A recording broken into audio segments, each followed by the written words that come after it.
Hey guys, welcome back to Heavy Metal Horizons, and this is going to be another ham radio video. So in particular, I want to talk about CW, aka Morse Code, and learning it in 2023. When I first got my ham radio license, I'm at a technician level right now, I really had no interest in learning Morse Code. It just seemed like something that, was kind of cool, but I would never really use it, and I didn't want to add it to my list of projects. What changed my mind about it, though, was a conversation I was having with some of the guys over at the on the Ham Radio Clubhouse channel, and I'll put a link to that down in the video description below. But one of the guys on there was talking about how, because I'm a musician, he thought that learning Morse code, CW, would be easy for me because it has a rhythm to it. And when he first said that, I was like, yeah, okay, that's kind of interesting.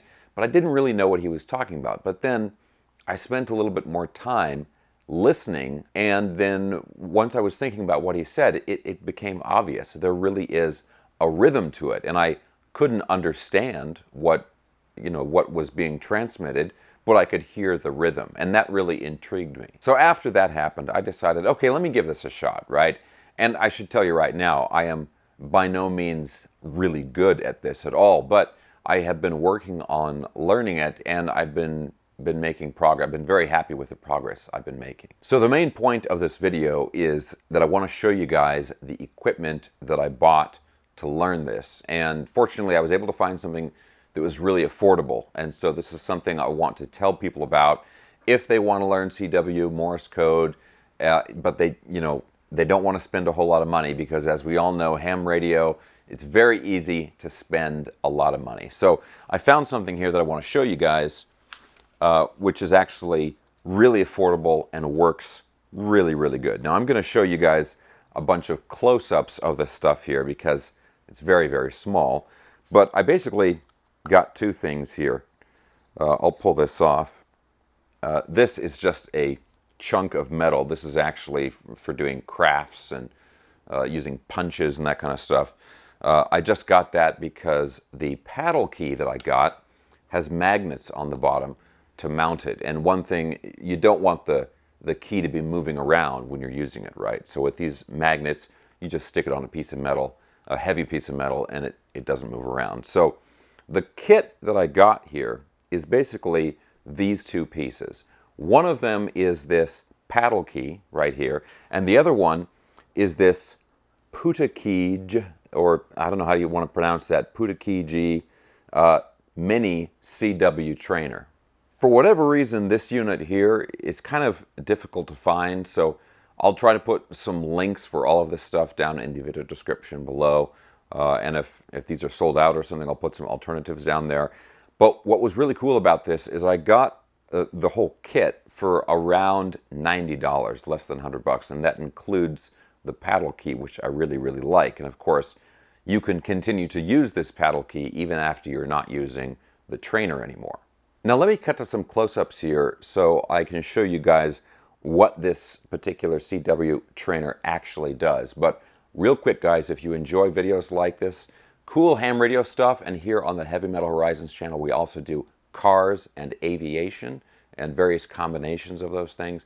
Anyway, guys, if you like that stuff and you have not already subscribed, please consider subscribing right now. Okay, like I said, let's take a closer look at this trainer here. So to start off with, this is a very small unit. You can see, the scale against my hand there. There's a little power switch on the side, and right here, below or above the power switch, there's a USB charging port. And basically you turn it on and it just boots up here, and then you've got a few different options of things that you can do.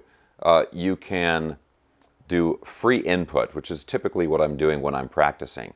And the way you toggle this is just hit the key, the left paddle, once. That's kind of like the enter key almost. And so in this mode here, this is basically just going to read whatever you are keying over here with the paddle key. So I just like to run through the alphabet to sort of warm up.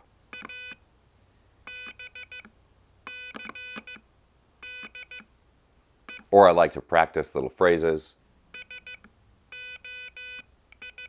And so whatever you're keying here is going to be written out on the screen here. But there's a lot of other things that we can do here. So we've got these two buttons here, set or choose. If you hit set, that's also kind of like the back button. So we've got CW practice, which it will then basically present you with a letter or a number or something like that on the screen, and then you have to key it over here and you try to match whatever comes up. And you can choose letters or numbers or different characters.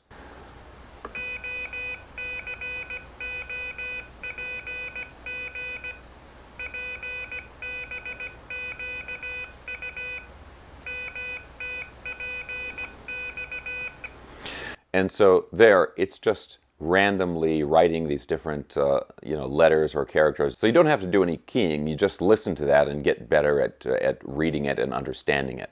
Now you also have a setting section in here where you can adjust the tone that this is putting out, and also the input speed and listening speed.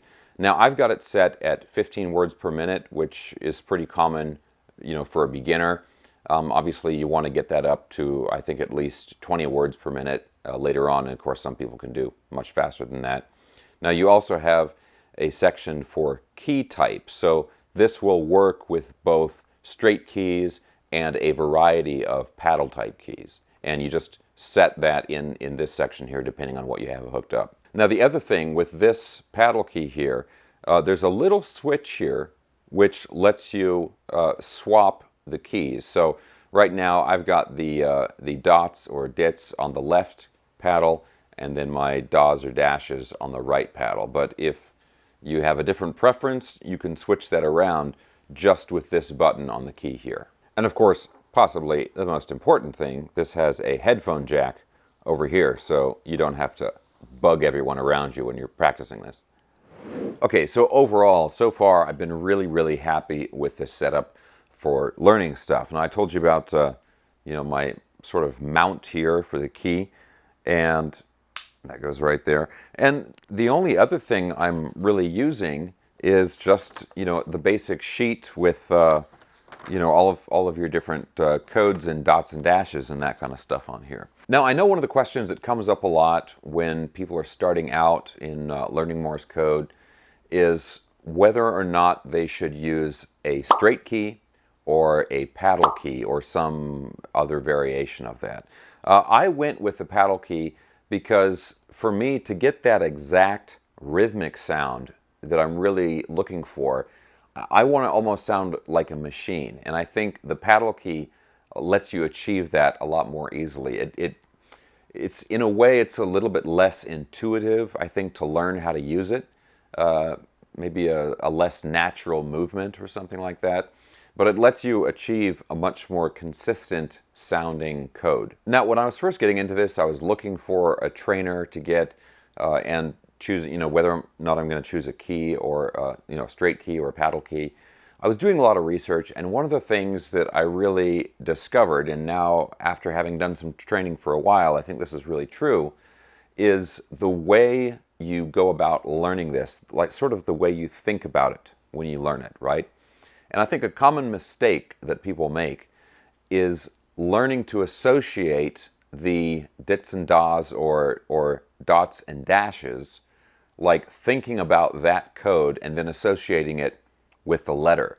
And I think that's something you really actually want to avoid. And I think one of the problems is that if you go on YouTube, there's all these videos and they play the tones, right? You hear it, but then you also see on the screen dots and dashes. And so you are trying to make this sort of visual connection in your head when you hear the tone. And I think you actually want to avoid that because in a way it's kind of like every time you said a word, you would have to spell it out in your head while you say it. That really slows you down. So I think it's actually much better to only listen and not have any sort of visual reference. And so you listen to it, and then you just, in your head, you associate that with like kilo or the letter K, right?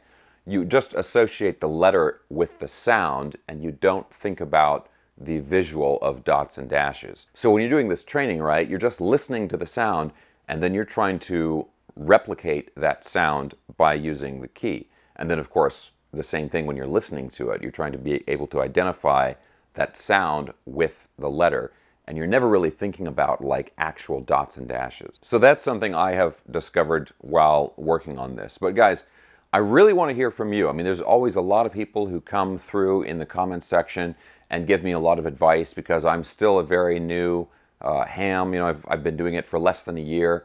So I always love to hear suggestions and advice from people out there. Now, I still only have my technician license. I'm studying for my general, and I do want to get that. And of course, that's going to open up a lot more opportunity for CW stuff, you know, HF frequencies and that kind of stuff. So guys, again, what do you think about this? And do you guys have any other advice for me for somebody who's still in the early stages of learning Morse code?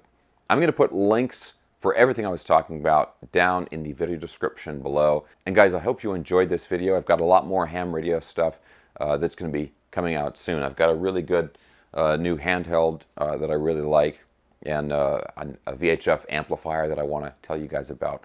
All that fun stuff coming up soon. So guys, thumbs up if you enjoyed the video, subscribe if you haven't already, and I'll talk to you very soon.